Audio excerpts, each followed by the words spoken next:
welcome once again. We are studying about the battle between David and Goliath and learning lessons from there. And today we will continue to look at the attitude of David and see what different we can learn from that. So in this passage of 1 Samuel chapter 17 verses 34 to 37, this is what we read.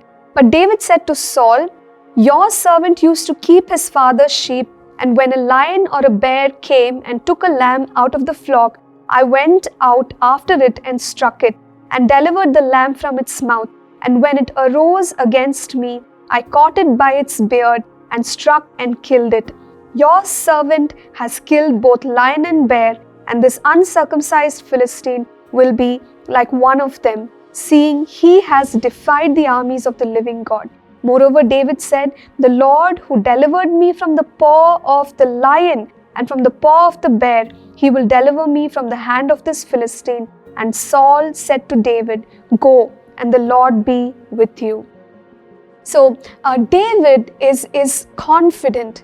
David is confident because of his past experiences. This is very encouraging. Here is a person who does not forget what God has done in his life and through his life. It's also very clear that David realizes that he did what he did. He fought his battles with the lions and the bears because of his faith in the Lord Jesus, and he's recalling those things. Today, for us, in our life's journey, we could have fought these so-called small battles, but we must never stop rejoicing in what God has done in and through our lives.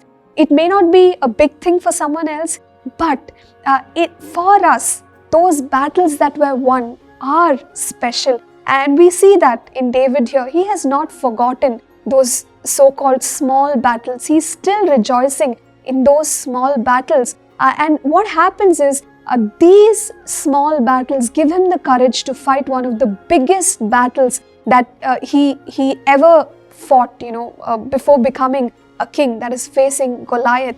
And also, we notice here that David fought those battles by faith. Okay, so there's nothing different when it comes to the motivation of this new battle. David fought the earlier battles by faith, and he's ready to fight this new battle by faith as well. And that is true even in our lives. Every battle has to be fought by faith.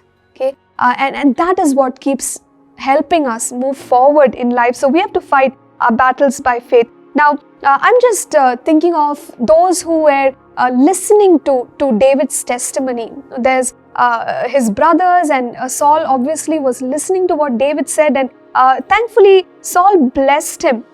But his brothers could have spoken to him and told him that David, you're not going to be able to take down a giant just because you won some small battles. But here's the lesson for us to learn. When we are journeying with God, and when God puts causes in our hearts, He puts a vision in our heart. There could be others around us.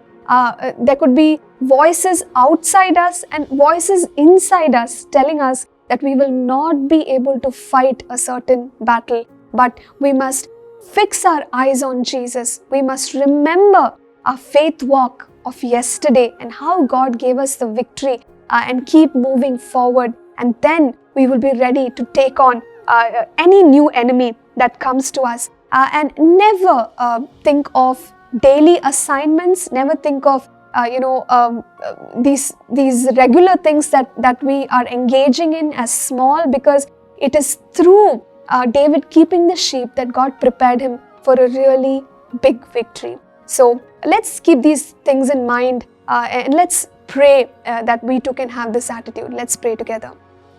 Heavenly Father, we pray this day, O God, that Lord, you will give us the courage, Lord, to stay on with our battles, overcome, Father God, where you have positioned us. And Lord, we thank you that these things are preparing us, Lord, to take down the big giants whom we may face. And Father, we give you the glory. In Jesus' name we pray. Amen. Thank you for tuning in to Living Supernaturally. For more resources to strengthen your spiritual walk, please visit apcwo.org.